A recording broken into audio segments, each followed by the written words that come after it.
All right, everybody, welcome back. We are at the beginning of Chapter 4 now, and Chapter 4 is all about alkanes. And this is our first chapter that's devoted solely to a singular family of compounds. And we're starting off with the simplest type here. We've talked about alkanes before, right? We've said that they're just hydrocarbons, right? And as far as the types of bonds and atoms, they're kind of boring, right?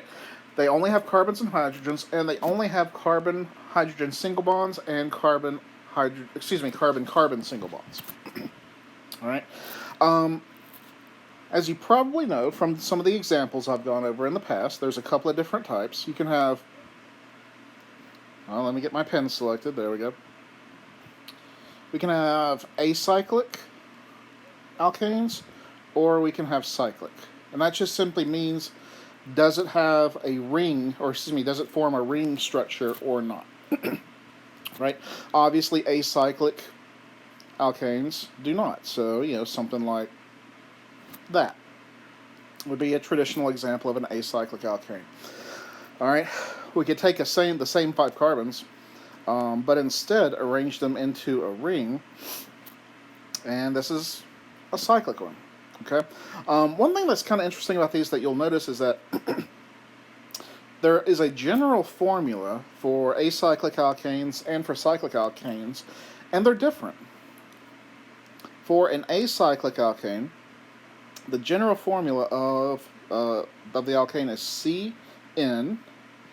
CnH2n plus 2, where n is just an integer, right? If we look at the formula for this straight chain alkane, it's actually C5H12, and you'll see this fits the formula just perfectly. C5, and then H, 2 times 5 is 10, 10 plus 2 is 12, C5H12. All right, if you look at this one, and you go through and count up the number of carbons and hydrogens, you'll find this one's actually a little bit different, the cyclic one. Right? The formula for this particular cyclic one, that's called cyclopentane, is actually C5H10. So that's an interesting feature of cyclic alkanes versus acyclic alkanes, is that when you cyclize it, you lose 2 hydrogens. Right? The general formula for a cyclic alkane is Cn, H2n, which fits C5H10 very well. All right. So what we're going to do in a minute is we're going to focus quite a bit on something called nomenclature. Let me give you a little bit of background about nomenclature.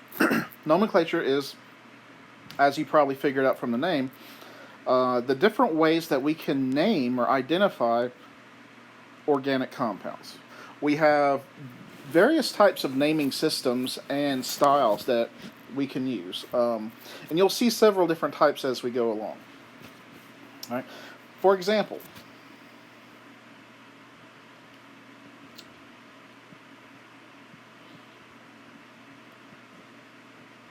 I'm going to show you 3 different names for the same compound. The first type of name is what we call the systematic name, also known as the IUPAC name. IUPAC's an acronym that stands for the International Union of Pure and Applied Chemistry. They're the ones that came up with this systematic method. All right? So here's an example of a systematic name. 2 dash bracket 4 dash parentheses 2 dash methyl propyl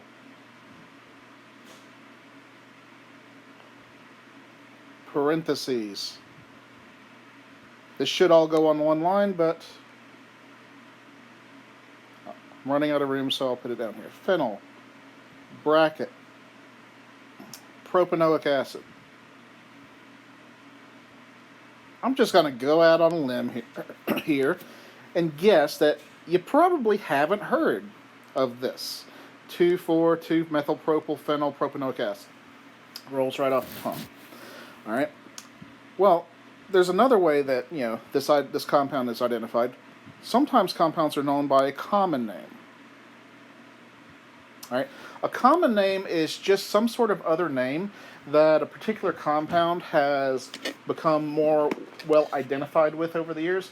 And, as for where common names come from, there's lots of different ways. Some of them come from other alternative naming systems that are a little bit older.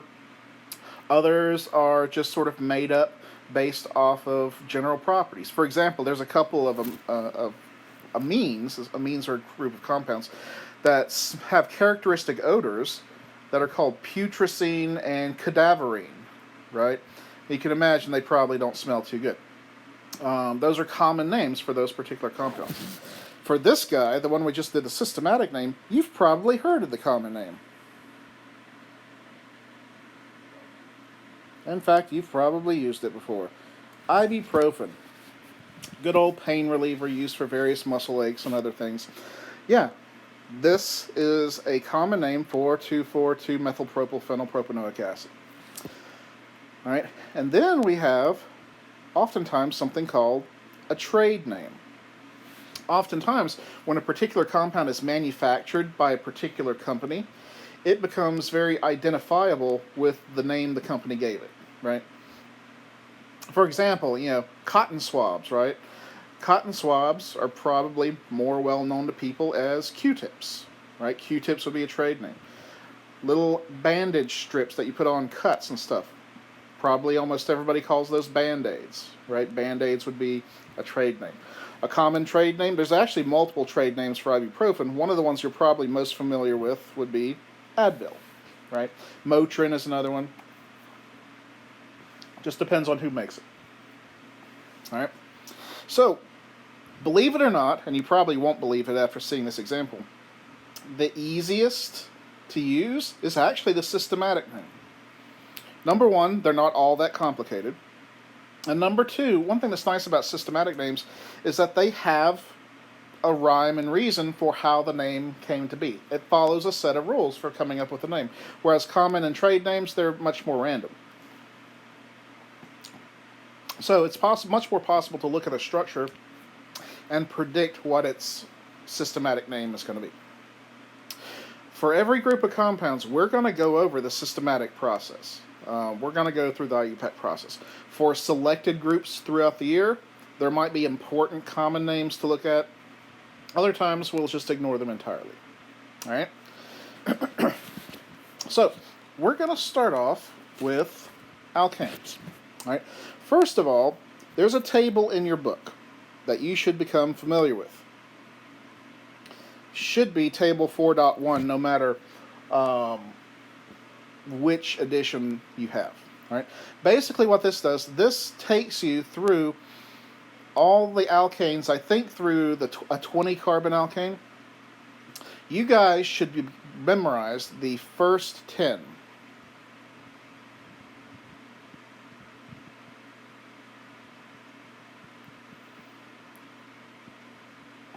All right?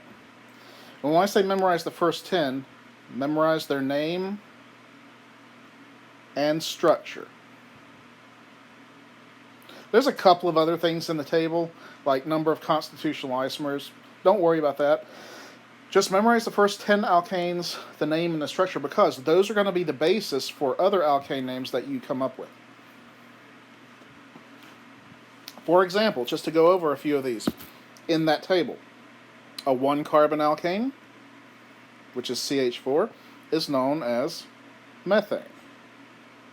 You've got to know that a 1-carbon unit is methane to name other things. You got to know that CH3CH3 is ethane. I'll just draw skeletal structure now. You got to know that this 3-carbon unit is propane, and so forth and so on. Okay? Because all the other derivatives of alkanes are going to be named off of these. All right? Okay.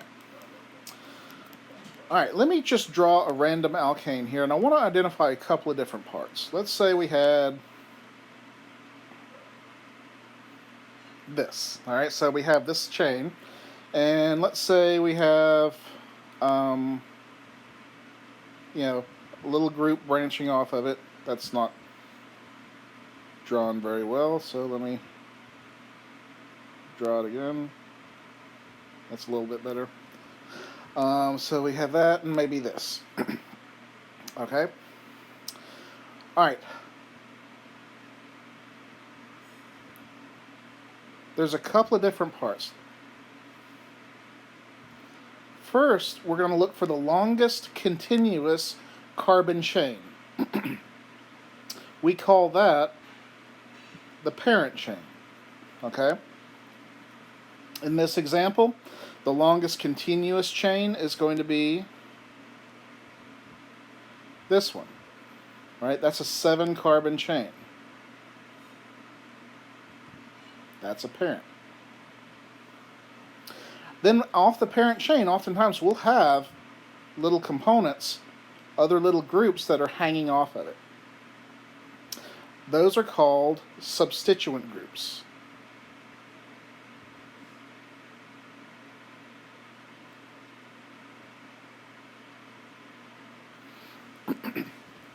All right. So to correctly assign an IUPAC name for an alkane, we've got to be able to name the parent chain. That's sort of our base.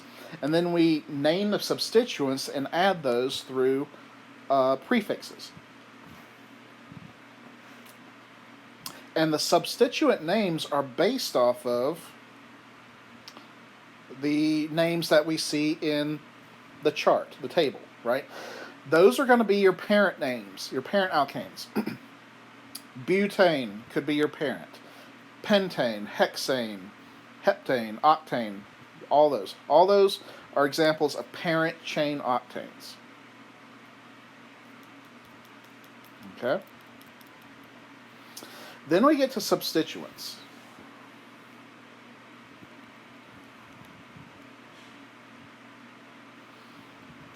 All right, here's how you handle substituents. Let's do something fairly short. Let's say you had this. All right, so it's pretty easy here to see. I think our parent chain is 3 carbons long, and then we have this. This is a substituent, and this substituent has 1 carbon. All right, so we want to figure out how to name that substituent. Well, we ask ourselves, what is a 1-carbon alkane called? Right? So we go back to our table. A 1-carbon alkane is called methane.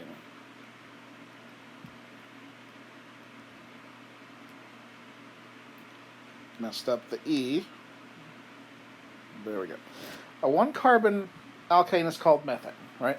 That's what you would call a 1-carbon alkane if it was the parent. However, it's not a parent. It's a substituent. For substituents, what you do is you get rid of the A and E and add YL to the end.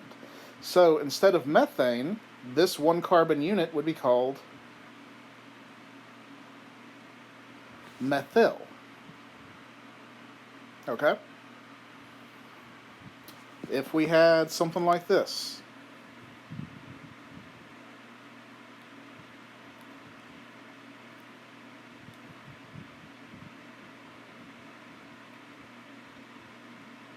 all right, in this case we have a 2-carbon unit as our substituent, right? 2-carbon alkane is called ethane. This is a substituent, so it'd be called ethyl or ethyl. All right, and we can go along the line. We can have methyl groups, we can have ethyl groups, propyl groups, butyl groups, etc. These are all called, the generic name for these is called alkyl groups.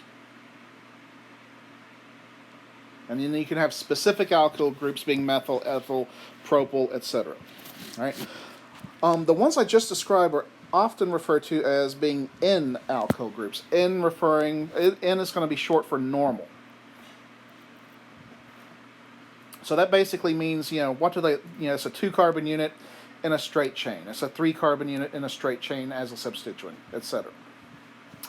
There are some other groups, some other alkyl groups you will need to be aware of, though, that are not N-alkyl groups.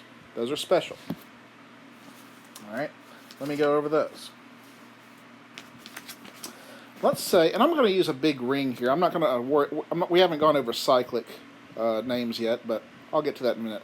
But I just want to do this to show it to you show you the special type of substituent. Let's say we had this. All right, and let's say we had this. All right, so here's our substituent in the left structure. Here's our substituent in the right structure. All right, if you have an attachment of the substituent to the parent chain, or in this case, the parent ring, at the very first carbon, like right here, we would just call that a butyl group. Right? 4-carbon unit corresponds to butane. Now we call it butyl. All right? Sometimes called N-butyl, but more often than not just called butyl. Okay? At this point, I should probably make you aware of different types of carbons and different types of hydrogens, because that's going to make the discussion of the substituents a little bit easier. All right, so let's say you had this. We can call this carbon right over here a primary carbon. What you do to name a carbon as either being primary, which is this, or first degree, secondary, which is this one, right, or tertiary, let's say if we had one like this. All right, what you do to look at that and identify a carbon as being one of these three, primary, secondary, or tertiary, you look to see how many other carbons it's bonded to. All right, this guy right over here is only bonded to one other carbon, right, over here. So it's a primary carbon. This guy right over here is bonded to 2 carbons, one on each side, here and here. So it's secondary. This carbon right over here is bonded to 1, 2, 3 other carbons, so it's tertiary. All right. It's going to be important for a lot of different reasons this year to be able to identify a carbon as being primary, secondary, or tertiary. Excuse me, I was taking a drink of something. It's going to be important in reactions later on, and it will be important in nomenclature here. All right. You can also have primary, secondary, and tertiary hydrogens. All right. It's very easy to identify primary, secondary, and tertiary hydrogens. They match up with the type of carbon that they're on. So if you have hydrogens on a primary carbon, those are primary hydrogens. If you have them on a secondary carbon, you have secondary hydrogens, etc. Okay? All right, now that we have that out of the way, if you look at one of these just regular or normal substituent groups like N-butyl here or butyl, you'll see that the parent always attaches at the very first carbon of that chain. In other words, the parent attaches itself to the substituent at the substituent's primary carbon. Right? It's always attached to the primary carbon. Things are a little bit different in this example, though. Okay? All right, if you look at this, whoops, I didn't know I had that on there, sorry. If you look at this boxed substituent here, right? Imagine this 4-carbon unit was just sitting out here in space, minding its own business, and this parent came along and attached itself at that carbon right there. Okay? Before the parent attached, that was a secondary carbon. Now, obviously, after the parent attaches, it's tertiary, but before it attached, it was secondary. If a parent attaches itself to a secondary carbon, then you have something called a sec group. Okay? Sec group means that a parent has attached itself to what was a secondary carbon of that group. Okay? There's two parts to the naming of the substituent. First part is sec, right? And then you have to identify the number of carbons in the group. Well, it's still 4 carbons overall, right? 1, 2, 3, 4.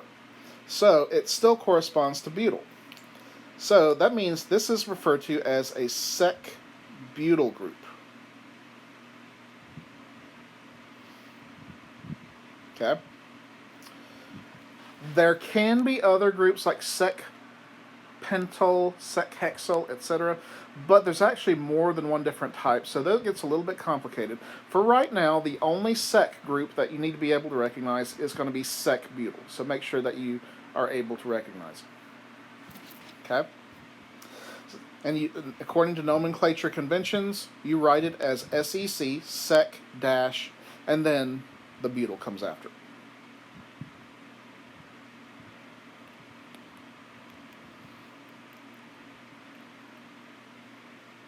Okay? Now, sometimes you can have something like this.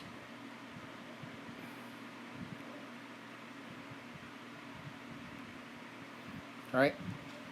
In this case, here's the substituent, right?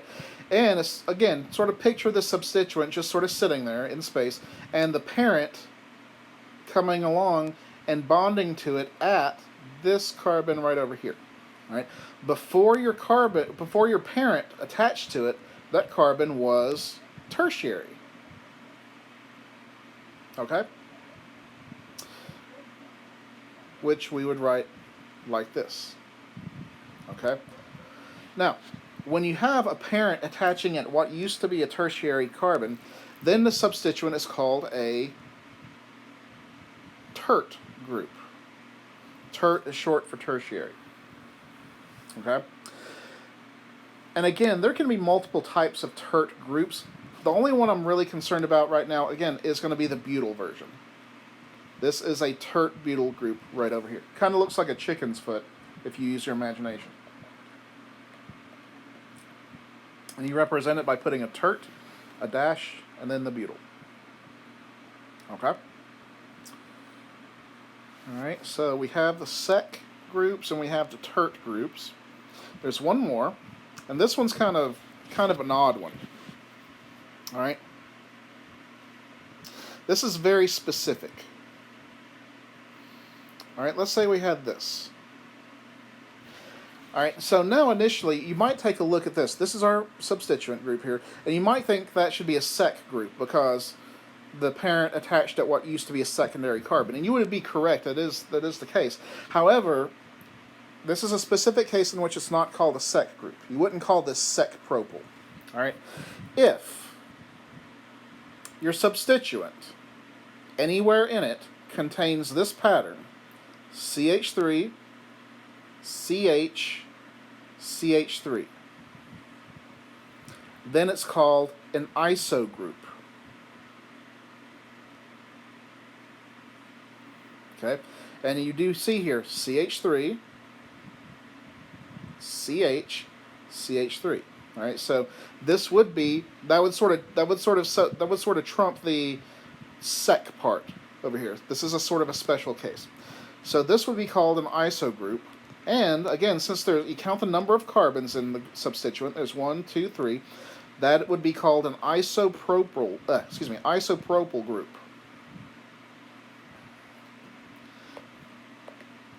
And you'll notice this is a little bit different in convention.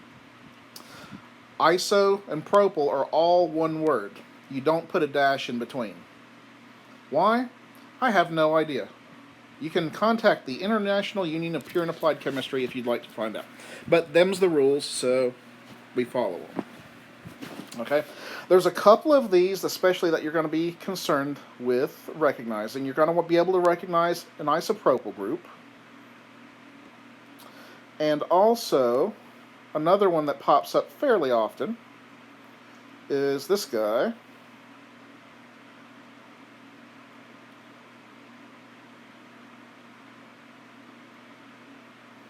Right here. Okay?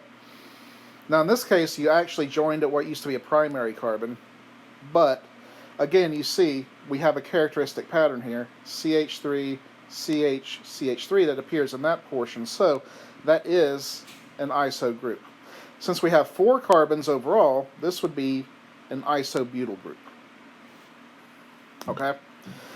Alright, so in summary, as far as the alkyl substituents go, you need to be able to recognize all of your normal ones, your methyl, propyl, butyl, whatever. You need to be able to recognize your sec butyl groups. You need to be able to recognize your tert butyl groups, your isopropyls, and your isobutyls. Alright. Any questions? No? Cool, let's go on. Ha ha ha. Alright, so let's talk the process here. What's the process for actually going through and naming? Well, let's go ahead and list them. Alright, number 1, find your parent chain and name it. Like I said, that's going to be the longest continuous carbon chain. Okay? And I want to emphasize, it's not always just a regular left to right. Okay? For example, if we looked at this one.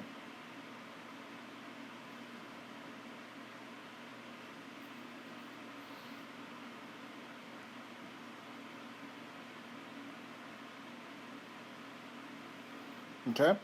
If we look at this one, it's not simply, I'm going to draw a dotted line around the one that's not correct. It's not this one. Right? You can zigzag. We're looking for the longest continuous chain no matter where it goes. Our actual longest continuous carbon chain would be this. 1, 2, 3, 4, 5, 6, 7, 8, 9, 10. Decane. Okay? So in this case, our parent chain would be decane. And then we would treat this guy as a substituent. Okay? So be sure to be aware of that. Always count your carbons in multiple ways and find the longest continuous carbon chain. Okay? Also, let me write that down. See, not always left to right.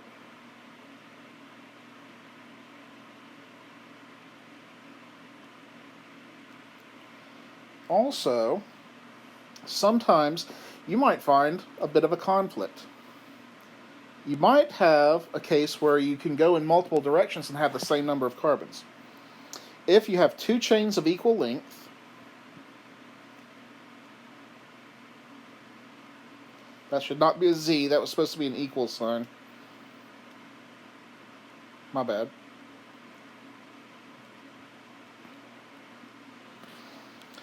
You pick the one that has more substituents. All right? So for example, let's say we had this guy.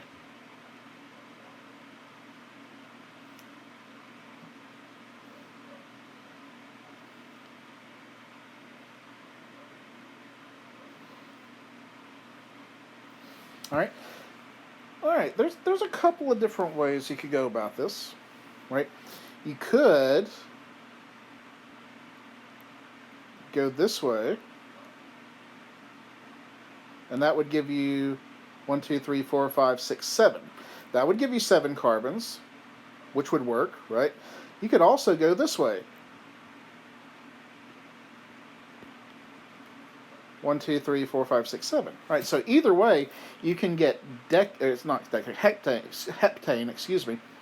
But which one of them is the correct parent? Because one of them gives you a different substituent situation. Right? Remember, we always go with the one that gives you the option of more substituents. If we use the one with the dotted circle, we would see that we would only have this, an isopropyl group attached to it. That's only one substituent. Doing it with the solid circle gives us two substituents. It gives us a methyl and an ethyl, right? So if there's a tie, look to see which one gives you more substituents. All right? So, and of course, once you find out the number of carbons, you use the chart to tell you what the parent name should be. All right? Now, once you got the parent identified, then you want to number the atoms in your chain. All right? You got to assign them a number. So, for example, if we had something like this, right? That's pretty easy. That's pentane. And we could just simply number it like this. 1, 2, 3, 4, 5. We have to number the carbons because if there's substituents, we got to be able to tell where the substituents are. All right? So if we had something like this, you know,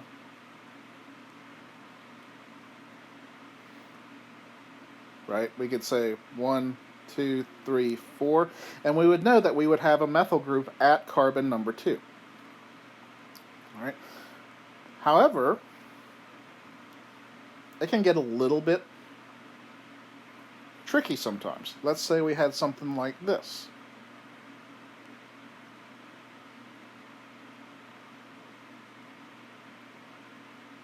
Now this one has 3. Okay? One important thing to know about numbering the chain is, again, you don't necessarily just go left to right. You can start at either end. This guy over here could be number 1, or maybe this one could be carbon number 1.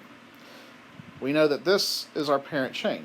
Do we number it from left to right, or from right to left? Well, don't worry. There's guidelines.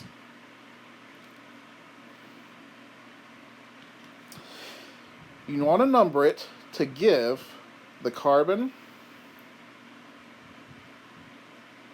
with the first substituent the lowest number. Okay?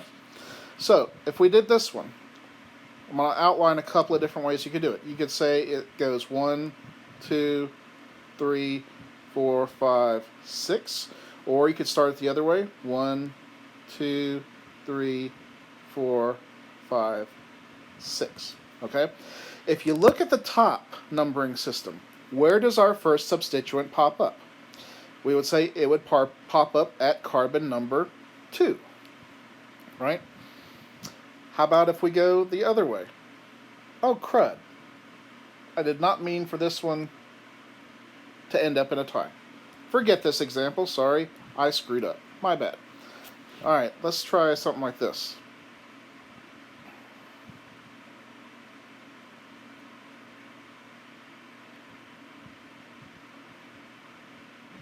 That's more like it. Alright. Now, this is our parent. Now, we could have this numbered 1, 2, 3, 4, 5, 6, 7, like that. Or 1, 2, 3, 4, 5, 6, 7. Okay. Alright, so if we go left to right, you see, we don't end up with our first substituent until carbon number 3. However, if we start off from the right side, you'll see that we end up with one at carbon number 2.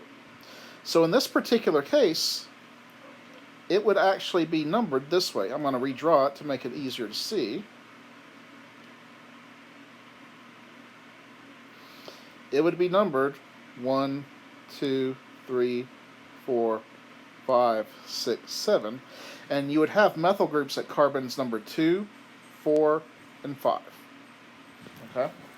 So always number your parent chain to give the first substituent the lowest possible number.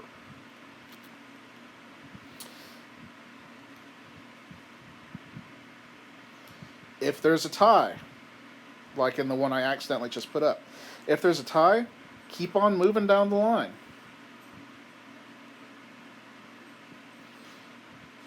See which direction gives you the lowest number for the second substituent. Right? So if we did this one,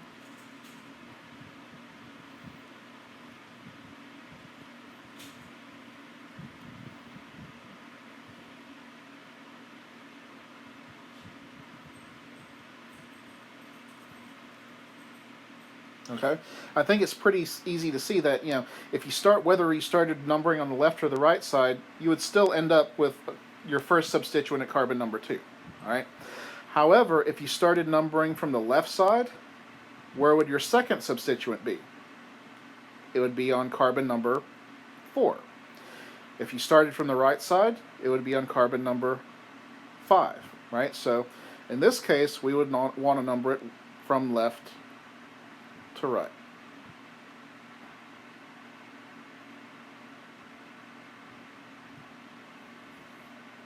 Okay.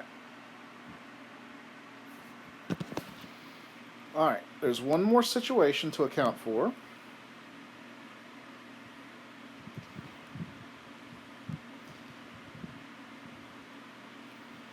If there's absolutely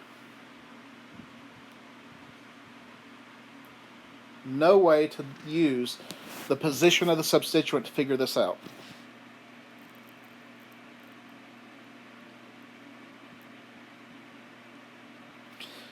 you simply use the alphabet. You put them in alphabetical order. Okay?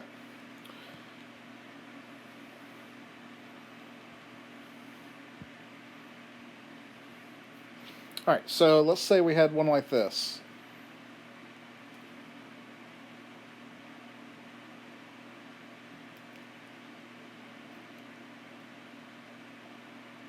Okay, so in this case, our longest continuous carbon chain is 6, so it'll be this. Excuse me, 7, so the parent would be heptane. Now, we got to number it. And you see, if we start going from left to right, we would have substituents at carbons number 3 and 5. How about if you start from the right side? Well, if you start from the right side, you get substituents at 3 and 5, right? So that's a tie. So what we have to do is we have to use the alphabet to figure this out. All right. So if you go from left to right, your first substituent is ethyl, begins with an E. If you go from right to left, your first substituent is methyl, begins with an M. Right? E comes before M, so in this case, you'd go left to right. All right. At this point, I should also mention the somewhat strange alphabet rules that can pop up in nomenclature. Okay? All right, so for stuff like methyl, ethyl, propyl, all that, it's very intuitive. It just follows the regular alphabet. You look at the first letter in the name. Okay? All right, let's look at your special groups. The isos, the secs, and the terts, right? For iso, so I'll just use isopropyl, it's very simple. Use I for iso. However, if you use sec, like sec-butyl, you actually don't go by S for sec. The sec does not count in the alphabet. We just basically ignore it. So if you're looking for this name's alphabetical standing, this one would be B for the butyl part. Same thing happens with tert groups, right? If we have a tert butyl, again, we ignore the T for tert and we go by the B. Why is this the case? Again, I have no idea. You can contact IUPAC if you'd like to find out. But it is important to remember this little quirk and be able to follow it when trying to put your substituent names in order. Okay. I should also mention here that if we have more than one of a particular type of substituent, we can make a note of that. All right, so let's say we had this. Right, in this case, we have two methyl groups. It actually doesn't matter whether we go left to right or right to left. We end up with the same thing here, so I'm just going to put that. Okay. All right. Whenever you have two of the same type of groups as substituents within a molecule, these are methyl groups, right? You use the prefix di. Di equals 2. That means there's two of them. So this would be dimethyl. If you have three groups that are identical, you would call it tri.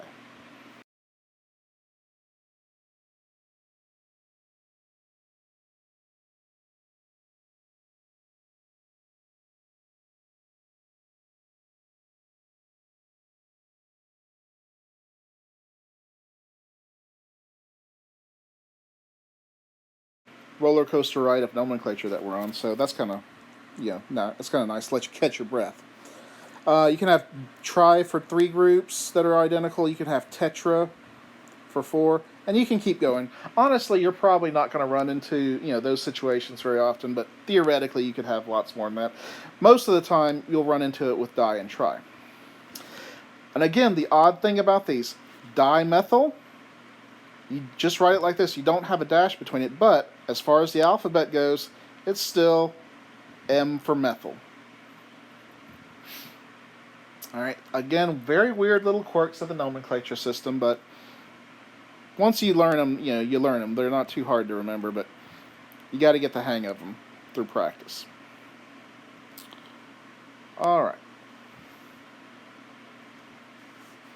So, back to our larger scheme here. We said the first thing we'd have to do is identify our longest parent chain and name it. We had to number atoms in that parent chain. And then number 3, we name and number our substituents. So once you have that numbered chain, then you can say, well, hey, I have that methyl group at number 3. I have that ethyl group at number 5. I've got 2 methyl groups at 1 and 2. That's going to be dimethyl. All right? And then you combine everything into... Wow, I really just misspelled into. How embarrassing.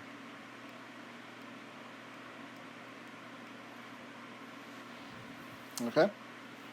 So...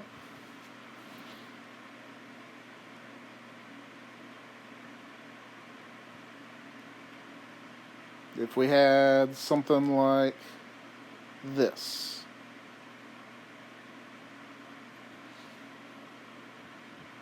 Okay? In this case, you look and you see the longest carbon chain is actually this guy over here. That's 6 carbons. All right? We're going to number this left to right, because that gives us our substituent at the lowest possible number, and that's an ethyl group. Okay? So when you write the name, first of all, what you have to do is you have to write the substituent name and where it is. This is an ethyl group, and it is at carbon number 3. So we write 3-ethyl. And then, once the prefixes of substituents are taken care of, then you write the parent chain. So the name of this guy would be 3-ethyl hexane. Okay?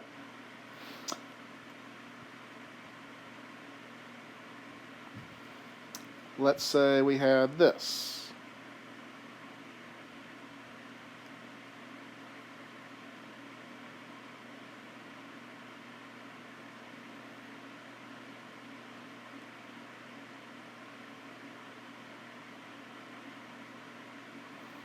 Okay. In this example, our longest continuous carbon chain is this one. All right. And then we have substituents. Let's see. If we go left to right, we have substituents at 1, 2. We have 2 substituents at 3 and 1 at 4. If we go right to left, we have 1 substituent on 4 and 2 on 5. So we're going to number it left to right. All right, so if we number it left to right, this is going to be carbon number 3. That's going to be number 4. At number 4, we have isopropyl. On number 3, we have 2 methyl groups. It's going to be dimethyl.